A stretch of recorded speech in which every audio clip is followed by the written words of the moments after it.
নমস্কার বন্ধুরা, uncut vibes চ্যানেলে তোমাদেরকে অনেক ওয়েলকাম। নতুন আরেকটি ব্লগ নিয়ে আমি তোমাদের কাছে চলে এসেছি শেয়ার করব বলে। এটি হচ্ছে রথযাত্রার ব্লগ। আজকে হচ্ছে রথযাত্রা, তো আজকের দিনটার ব্লগটা আমি শেয়ার করছি। হ্যাপি রথযাত্রা বলো, হ্যাপি রথযাত্রা, হ্যাপি রথযাত্রা। তোমরা কেমন আছো? আমি সেজেছি। প্রত্যেকটা ফেস্টিভ্যালস আমাদের জীবনে আসে আর চলে যায়, বছর পর বছর এইভাবেই কেটে যায়। কিন্তু প্রতিটা ফেস্টিভ্যালসের সাথে অনেক স্মৃতি জড়িয়ে থাকে, নতুন অনেক স্মৃতি তৈরি হয় আর পুরনো সব স্মৃতিগুলোকে উস্কে দিয়ে চলে যায়। সেই রকমই একটা ফেস্টিভ্যালস এই রথযাত্রা।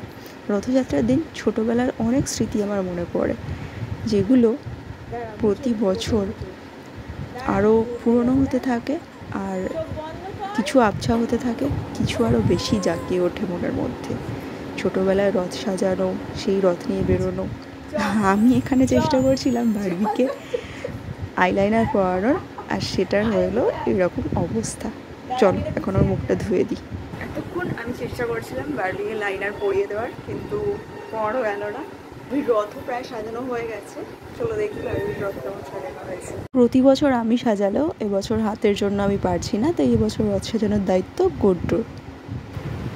আর এখানে বারবি নিজের সাজগোজ ঠিকঠাক আছে কিনা সেটা দেখতেই ব্যস্ত। কোনো একটা ফেস্টিভ্যাল হবে আর তাতে বারবি রানি আমার সাজবে না, তা কি হয়? বারবি আমার সাজতে খুব ভালোবাসে, একেবারে আমার অপোজিট। মানে আমিও ভালোবাসি কিন্তু অতটাও না। আর এই যে আমার রথযাত্রার রথের ফাইনাল লুক।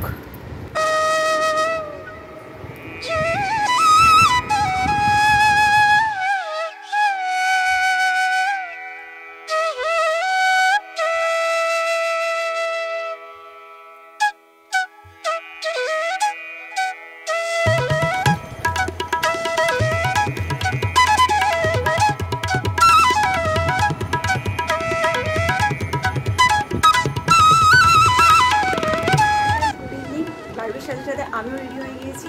এতক্ষণ মেকআপ করেছিলাম না, মানে মেকআপ যদিও কিছু করিনি, মিনিমাল না, অ্যাকচুয়ালি আমি মেকআপ ছাড়াই এখন জাস্ট ড্রেস আপ করে নিয়েছি। মেকআপ বলা ভুল, জাস্ট ড্রেস আপ করে নিয়েছি। জানি এটা রথের দিনে বেরোনোর মতো ড্রেস নয়, কিন্তু কি করা যাবে, হাতের তৈরি অবস্থায় যে জামাগুলো ফিট হবে, মানে এই হাতটা যে জামার স্লিভসগুলো দিয়ে ঢুকবে, তো শুধুমাত্র সেই জামাগুলোই আমি পরতে পারছি এখন। তো হাতের কাছে এটা পেলাম, এটা পরে নিয়েছি। আর বাজে এখন 6টা। তো চলো বের করা যাক আজকের রথযাত্রার, মানে আমাদের বাড়ির রথযাত্রার রথ। তোমরা থাকো আমাদের সাথে। রথ সাজানোর পর বাকি ফুল দিয়ে বারবি এখানে গৌতম বুদ্ধকে পুজো করছে। বাচ্চা মানুষ নিজের মনের মতো করে ঠাকুরকে ফুল নিবেদন করতে ওর ভালো লাগে, আর ওকে আমি এই ব্যাপারটায় এনকারেজ করি। ছোটোবেলা থেকেই যদি স্পিরিচুয়াল দিক বাচ্চার মধ্যে একটা গড়ে ওঠে, তো সেটা খুবই ভালো হয় অল ওভার ডেভেলপমেন্টের জন্য। আর তুই শোনা, তুই চলে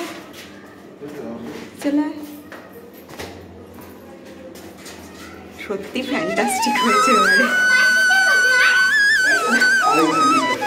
ঠিক আছে, বাকিটা নিয়ে আনি।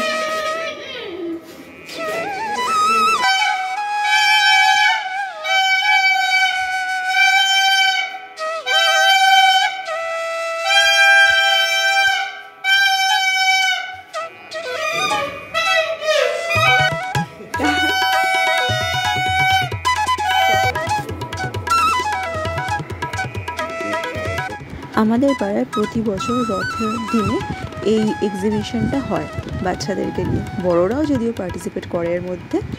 তো সেখানে গেছিলাম বারবিকে নিয়ে, খুবই ভিড় ছিল। তো আমরা বেশিক্ষণ থাকিনি, চলে এসেছি। আর এখন হচ্ছে পাঁপড় ভাজা খাওয়ার টাইম। এখানে গুড্ডু পাঁপড়গুলো ভাজছে। তো অনেক টাইপেরই পাঁপড় এনেছি, রঙিন পাঁপড়টা বারবি একটু বেশি পছন্দ করে, যদিও কালার ফুড কিছু খাওয়া ভালো নয়, কিন্তু ও পছন্দ করে বলে আমি ওগুলোই ওর জন্য এনেছি। প্রচণ্ড গরম, হাত দিস না এখন। কিরকম কিরকম? এটা খাবি না? ও এইগুলো এইগুলো ভাজা যাচ্ছে না, ওগুলো বসে সব থেকে ভালো লাগে রথের দিনে এই পার্টটা, পাঁপড় ভাজা খাওয়ার পার্টটা। বাড়িরও পাঁপড় খেতে খুব ভালোবাসে, তো আমরা দুজনে মিলে এখন খাবো পাঁপড় ভাজা। আর তোমরা দেখতে বলো একটা, আর সবাইকে হ্যাপি রথযাত্রা। তো বলবো মামা এইটা খেয়ে দেখতো হয়েছে কিনা আমার। এই যে চলে এসছে আমার পাঁপড় ভাজা, এই কটা দুজনে মিলে পাঁপড় ভাজা খাওয়ার পর তারপর আমরা করলাম কিছু দরকারি কাজ।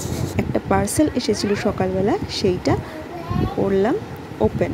তো বারবিকেই দিয়েছিলাম, যেহেতু ওতে বারবিরই জিনিস ছিল, তো চেষ্টা করে পারলো না, এই জন্য। এটা তো ড্রামা হচ্ছে, এটা তো ড্রামা হচ্ছে।